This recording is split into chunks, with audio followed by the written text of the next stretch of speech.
We have a lighthearted, lesbian-centric episode for you today. You're in luck if you're looking for laughter and levity to just inject some, humor into these historically challenging times. We now present a real lesbian couple, that's us, answers your questions. Welcome to the podcast where it's all about living your love story and making your life and world a story where love wins. My name is Sienna. And my name is Toast. We've been partners in life, love, and music since 2001.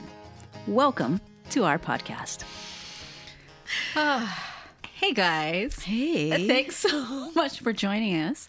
So I have to say, we're just cracking ourselves up a little bit because we're realizing how hard it is to come up with what we call banter these days. Normally we like to share some exciting thing or funny thing that is actually going on in our lives. Something semi-interesting. We went to the conversation starter. Like we went to the Tulip Festival, or, oh my God, it was just so beautiful there, whatever. But because we're like 5 months into self-quarantine, we don't go any. We're like not, like last week's episode was an example. We made an episode out of cleaning our house.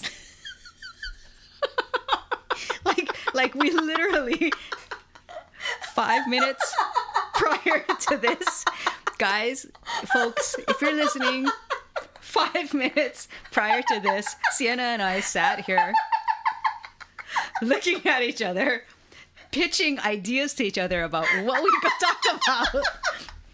And every time we said something, the other person was like, that's boring. Like, that's not interesting. Oh, your sister-in-law made masks for us. That's actually not interesting. Oh, my God.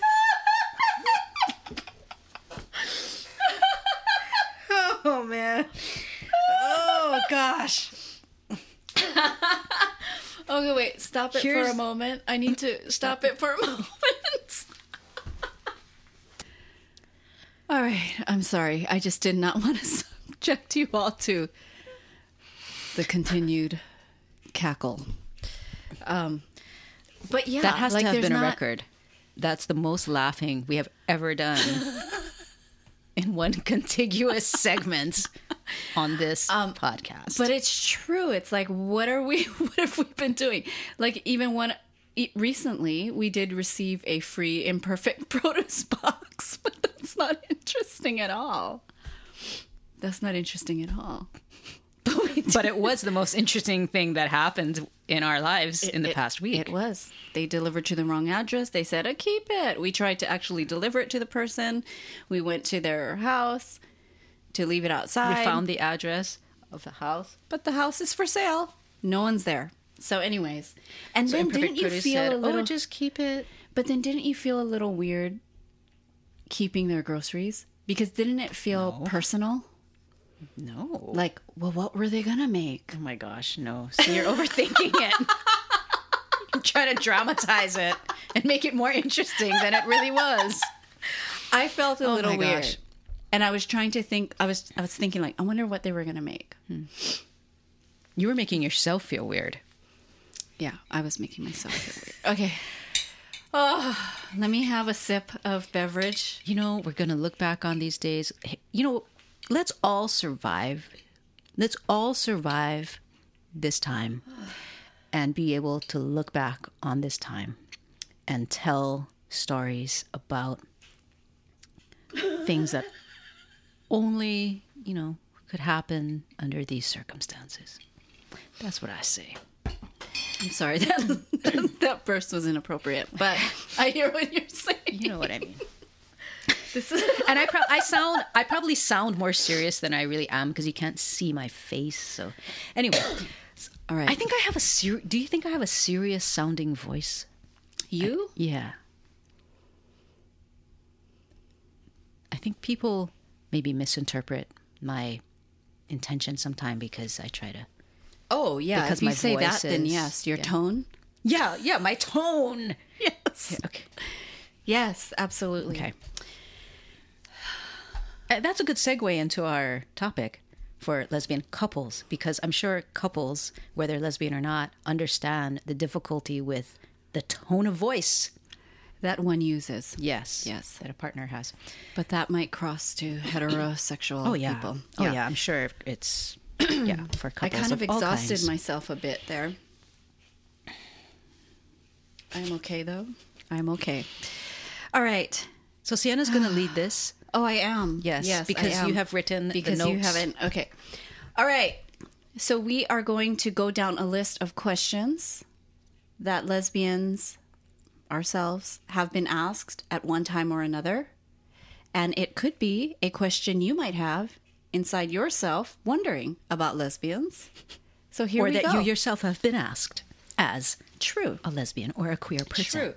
Okay, first question. When did you first know you were gay or liked girls? I first knew, and this is in hindsight, but I first knew, I would say around, probably I was 7 years old or so. Oh, that was a little girl down the street. That's right. Okay. Yes. I thought it was little- before that, The wasn't it? little girl who lived basically 3 houses away. Isn't that so interesting? But How young you were, you know? Like how Yeah. some people know so young. yeah. And then, I also, I think, had sparks of knowing, I would say, in junior high and then in high school. But I didn't know in a way that felt applicable to it would affect my real life. Like there are consequences that I'm going to have to deal with in my real life because of how I feel. So I didn't know in that way, in that really scary, real way, until 18? 17? maybe 18, 19, 20, 21, 22.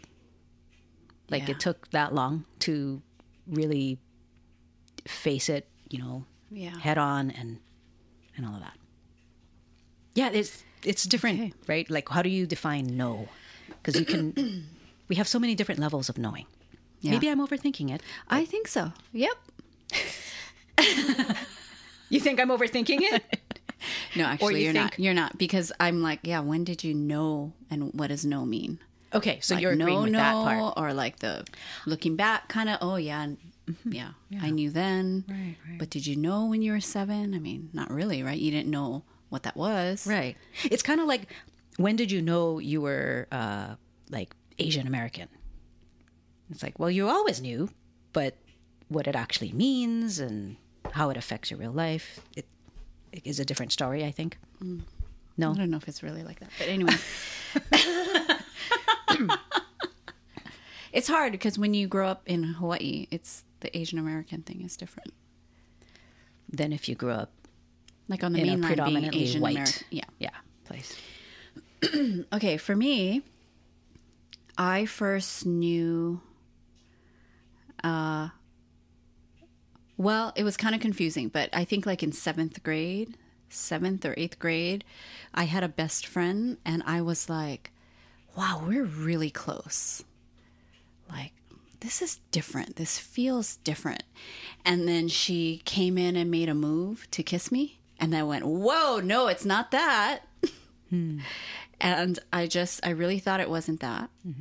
And then, but I think that opened the door to the possibility. Okay. And then I ended up liking somebody else that was a girl. So I didn't have the element like growing up. And honestly, I didn't think it was really an option. I think me? that's a huge part of the knowing Even though I had gay versus... people around me, Right, yeah. Yeah, so it's weird. I mean, I just is never thought except until presented with like, oh, I really like this girl. We're best friends. And then when she made a move, I thought, okay, for sure I'm not. But then it just wasn't the right girl, kind of a thing. So that. All right, next question. Okay, so here, this might be offensive, but we have been asked this. And so we don't mean to offend anybody, and we're definitely not trying to offend ourselves. So here we go. Who's the man in the relationship? Yeah, that question. That's gross. Isn't that kind of gross? Well, you can't look at me. Right? That's why when people mistake me for a guy, it's like you never fault them. Yeah, I'm never like, yeah, you're stupid. Like, how dare you? I'm like, well, if you cut your hair like that, if you dress like that, it's like, what do you expect? That's how I feel about it. Yeah. So that question, that question just comes from obviously the heteronormative viewpoint, and that is the world that we live in at this point. Less and less so, which is nice and refreshing. But so who is the man in our relationship? What is the answer to that question? For us, it's me. That's a joke. That's a joke. I think you are the man in appearances. Because it ain't me. I'm the man when I take out the trash. Yes. That's what I do. And sharpen the knives. And eat the stuff I don't want to eat in the house. And take the insects out of the house. and wash the car. Fix things. Right. Like change the light bulbs. Yeah. Right. So see, I am the man. In that way. But see, men are ruled by, in heterosexual relationships, the stereotype is the woman wears the pants in the family, right? In the household. Well, I think it really depends, don't you think? And the woman whips the guy around. No, I think it depends. So I think I kind of wear the pants in that way. It all depends. Obviously, this is a tongue-in-cheek answer, but that's our answer. Yeah, all right. That's fine. Should we, you know what? Before we move on, we should make clear that we do honor the idea of energies and types of energies, like masculine energy and feminine energy. And when we use masculine and feminine in this context, it's not connected to a biological sex. I think very good to clarify. Right, yes. Females can have masculine energy and males can have feminine energy. So just that. And that is why when I've brought up several times now that it seems like there are less femdyke couples. And when you say femdyke, you mean like a feminine presenting like me, masculine presenting like you. Okay. I feel like there are less of those of our type of couple. Okay. Right. And there's more fem couples. Okay. But even with the fem couples, I find that one of them is more masculine in energy. Okay. So there's kind of that sense of polarity. Yes. Right. Actually, you need that for the attraction. That's what we think. I think that's our theory. True. Okay. Yeah. Next question. Okay. Do you ever look at a man and find him attractive? This is an interesting question because it depends on your definition of the word attractive. Much like the first question of when did you know that you like girls? Okay, right? So attractive, I think just, wow, they're good looking. Wow. Like that feeling of like, wow. Yeah, like, wow, maybe that's nothing a good-looking more. Human being. Yes. Seriously. Yes. Yeah. Yeah. Mm-hmm. So you're saying yes. So yes, do I ever look at a man and find him attractive? Mm-hmm. Yes.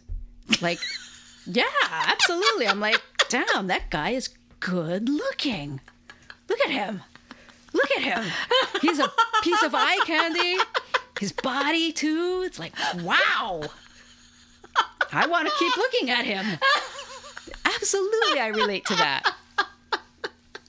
So do I find him attractive? Yes. But am I attracted to him? No. In a romantic or a sexual kind of way? Yeah. Zero. Like, do you get a little zing? No. Nope. I get an aesthetic zing, right? There's like, aesthetics. Wow. I'm like, yeah, that's a beautiful face. That's a beautiful man. Yeah. Yes. Yeah. Or he's a manly man, or whatever it is. Yeah. Okay. Well, tell me. Yep. You Same really? here. Really? Okay. Yeah. Okay. Really. All right. I mean, it's funny because you and I have had conversations like this before. So Yes. Okay. Next question. If you're attracted to a masculine presenting type person, Oh, this is a question for Sienna. then why not just be with a man? Well, because when you're gay, you're gay. And part of being gay is if you're a lesbian, you like women. Simple as that. Yeah. And just as we said with a heterosexual couple, each person is still presenting different masculine or feminine energies at different times.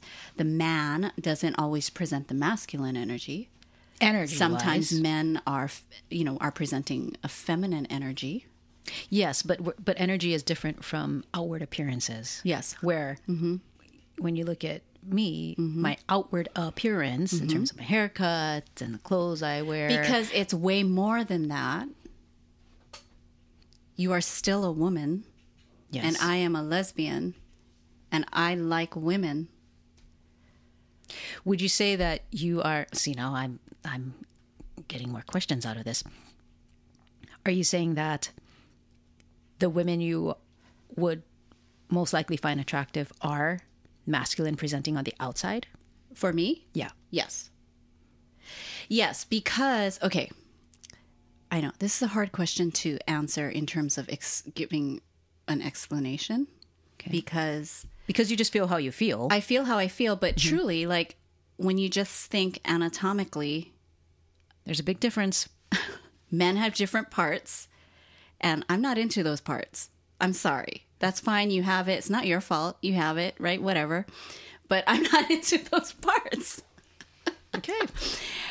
So you can't argue with that. But I will say that women, whether you are masculine presenting, looking, or feminine presenting, that part at the end of the day doesn't necessarily matter. I have found, because I have dated both men and women, there is still an element about women that allows you to get closer that I have absolutely found. There's an emotional connection that is more accessible. It just works for you. Yeah. And that's what we call the label lesbian in our world. Yes, so yes. yeah, it's kind of inherent in the definition is the exclusion of male people. So. Okay, next question. So this isn't necessarily a lesbian question, but we have been asked this. Was it love at first sight? Look, you look Not like you got scared. first sight. You got scared. Not first sight, No. but maybe like I had to like, third, fourth, or fifth sight. wow, so long. Gosh. I'm just That answering the is question. so long. That's less. That's only counting on one hand. But Was if it you know, love at you first know, sight and for it you? took so long for it you wasn't to know. love at first sight for you either, and that's okay. Well, I mean, I was intrigued. I was just like, what is this sensation I have? What is this? I feel alive. What is that? Because it's not, you know what, for us, it wasn't on the site. That's why. Right. We met doing music. So it was, on first listen, yeah, like we, and we emailed. So it was different. I'm giving you a good out. Short answer is no. I'm giving you a good out. Okay.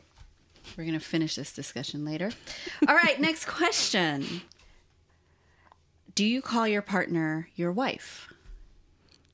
We do not. We have friends You know who what? do. We have married friends who All refer of our to married friends call each other wife. all of them. Yeah. Oh, wow, I haven't Yeah. gone through the list, but no, Sienna and I, we just call each other our partners. Partner or spouse. Yeah, But, yeah. Wife just doesn't feel good to me. Me neither. I am not your wife. Yeah, it's funny I don't know. how It doesn't feel good. Isn't it funny? Not funny.